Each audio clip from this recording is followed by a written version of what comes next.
Hi, and welcome to my weekly vlog where I take you behind the scenes of growing and running an online business. I am Shelly Shulman. I am an online business and tech expert.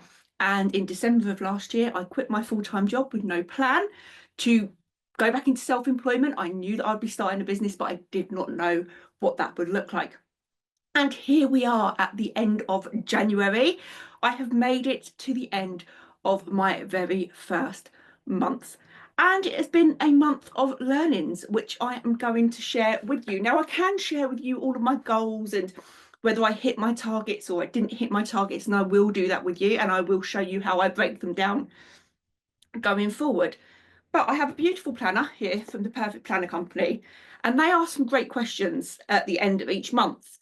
And I wanted to share my answers to those with you. So the first questions were, what were my greatest achievements this month?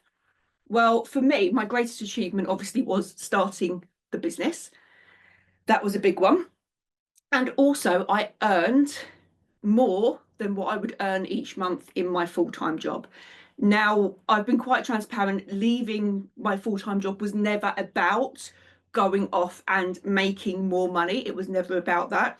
But to be able to say that I have earned the same is a massive relief. And actually going forward, as we've already started February, I have already generated well over £1,000 worth of income, and we're only what am I on day two? I'm recording this on. So it's a really, really nice feeling to know that that side of the business is going okay, because whatever the maximum amounts are that people want to earn, there's always a minimum. And for me, the minimum was I always wanted to at least hit what I was earning in my job, and I did. So that is a big win for me. And then my other greatest achievements was I stuck to my boundaries. Now, this is a positive and it's a negative. So as I started this job, I did know that I would want to have boundaries in place around my working hours, what I do, the type of work that I wanted to do. And I have been really quite good at enforcing that. But it has meant that with that in mind, I have had to part ways with a client. And it is a bit of a eek moment when in your first month of business, you're actually, refunding a client because actually it's just not going to work. But in the years that I have been in business, so obviously I started this business at the beginning of this month, but before I went self-employed, before I went into employment, I was self-employed for 16 years, both in the product-based business and in the service-based business. And we all see, I hate the phrase red flags, because that kind of implies that clients are bad people, and they're not. They're not bad people. Sometimes they're just not necessarily the right fit for us. And this is what had happened in this instance. And I knew that I wasn't going to be able to complete the work to my standards that I wanted to complete. And so, yeah, I had to let a client go, which is never fun. But I think it's important to start as we mean to go on. It's no shade to the client. Sometimes we just aren't a right fit for everybody, and that's okay. I think it's really important that we do start to acknowledge those conversations, that is, we're not here to be everybody's idol. We're not here, everybody's not our ideal client. That's what I'm trying to say. And I think it's really important that we do be transparent around that, and do kind of, and we are able to put our hands up and say, actually, do you know what, I just don't think that this is going to work on this occasion. So I did that. But the good thing about doing that was it meant that I was able to open my books up for ideal clients, and those ideal clients have come in, and actually I'm earning more now than what I was from the other client. So it is a learning curve. It isn't something that I wanted to do so early in my business, but again, it's one of those things that we learn. Maybe I need a tighter onboarding process. So that's something that I am going to look at going forward. Maybe there are more questions that I need to be asking about what a client expects. So that is one of the biggest things of the month. So it's a positive thing. I stuck to my boundaries. It's a really, really great thing. But obviously, it is tinged with a little bit of negative. So the next question is, were there any particular challenges that may have held me back? Now, yes, honestly, they were. And one of the biggest things was I was worried about what other people would think. And it's something that I will always tell clients, don't worry about what others are doing, just stay in your lane, do what it is that you want to do. Um, but it is very, very hard when you are in that situation. And my former employer is very, very well known in the online space. She has a lot of eyes on her. So by default, I have a lot of eyes on me. And I knew there would be people looking to cause trouble, looking for drama, looking to go back with, well, Shelly's doing this, she's doing that, she's doing the other. And I really wanted to avoid that. I really didn't want to be a part of that narrative. And so for a certain bit, even though I did try and show up unapologetically and be unapologetically visible, I think there was a certain part of me that was still holding back. However, before I went to work with my former employer, she was a friend. She was a friend before she was an employer, and she continues to be a friend now. We've still communicated since I've left employment. We've gone out for dinner, and actually that dinner helped alleviate some of perhaps my apprehension. And I think there was probably trepidation, perhaps on both sides. We're like, oh, is this going to be a bit weird? The dynamics changed. And actually, it was really, really lovely. And I think that probably will, it does actually say here, what can I improve on going forward? And so, yes, some of that will be my mindset. I do need to get into I don't give a energy. But it's important that we do take a step back and acknowledge what was holding us back. And other people had noticed it. I've got quite a few friends in the industry, and they had noticed, and they were like, it's really lovely seeing you like being yourself and glowing and doing this, but they still felt I was holding myself back a little bit. And so it's nice to have those people to call you out on that. And then the other thing that might have held me back was perhaps I undercharged a little bit going in.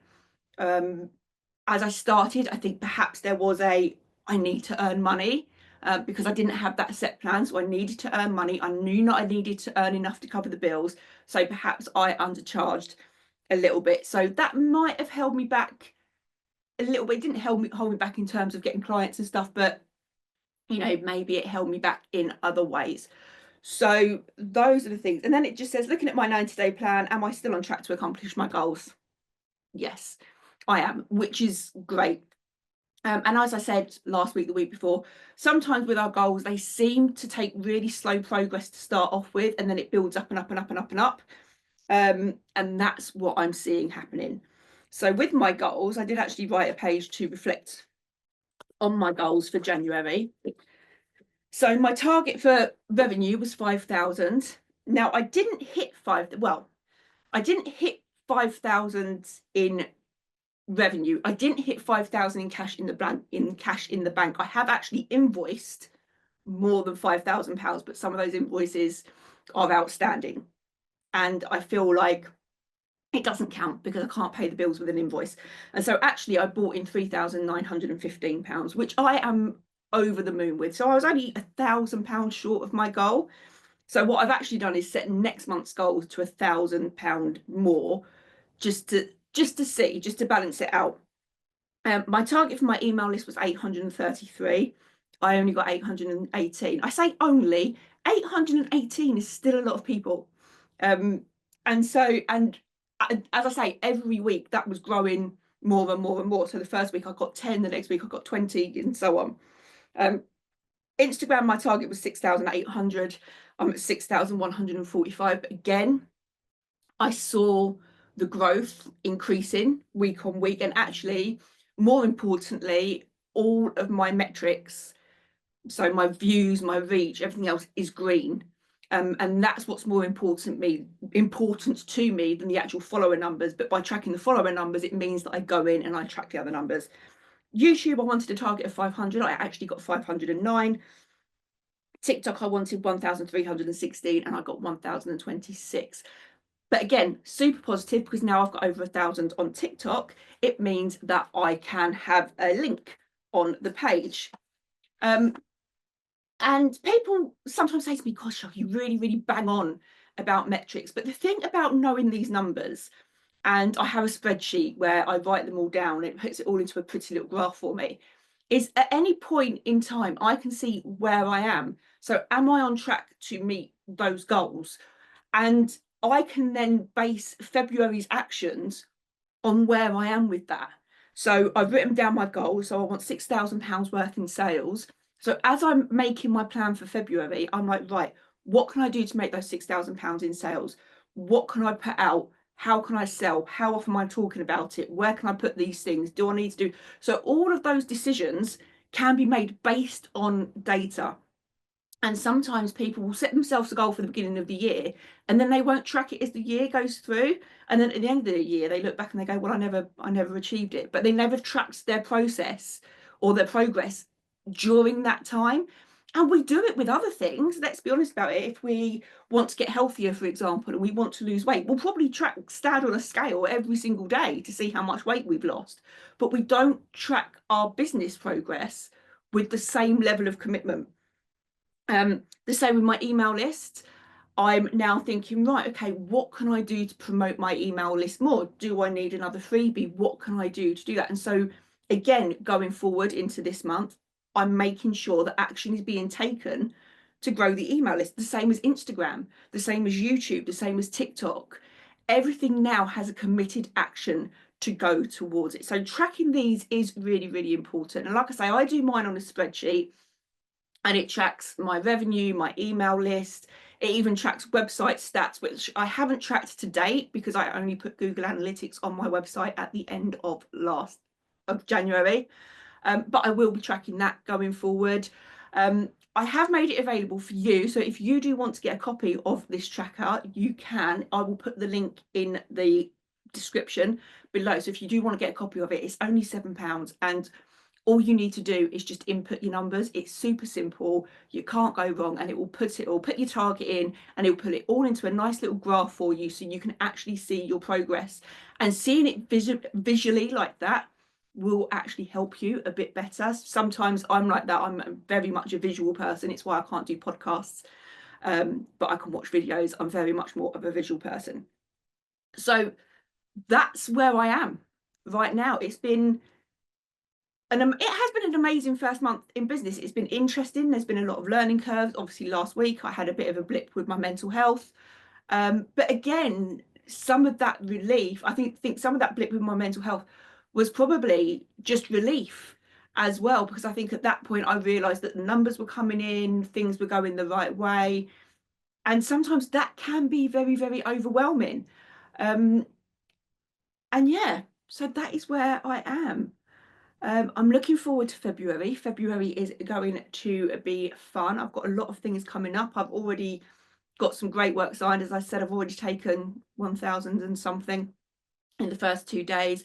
So I've got some client work to do. I've just sent an invoice out for another £500.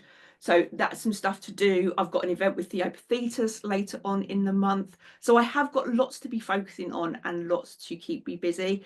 It is going to be a month more of refining my message, making sure people understand what it is that I do. And I think some of the undercharging at the beginning of the year was very much, actually, I just want some testimonials. I just want people to hear that they're happy working with me, because obviously people saw me in an employed capacity. They knew what they were capable of, or what I was capable of. But I think for them to be able to work with me personally and to get those reviews and those testimonials, that also, that social credibility is really, really important. So that will be my focus this month. But it's a lot of exciting things. I'm working on an affiliate launch as well this month. That starts this month, and I'm looking forward to that a lot. I was an affiliate for it before. I was an employee. Now I'm not an employee. I can affiliate for it again, and it's always a lot of fun, and I really enjoy that side of it. So February is looking fantastic. But as always, if you have any questions, do like and subscribe and follow and do all of the stuff. If you have any questions, just pop them in the comments. I'm happy to answer any of your questions. Pop yourself on my mailing list, subscribe to my YouTube, come and follow me on Instagram, because if you liked what I did in January, I am going to be ramping it up in February. So here is to a fantastic month ahead. I'll see you next time.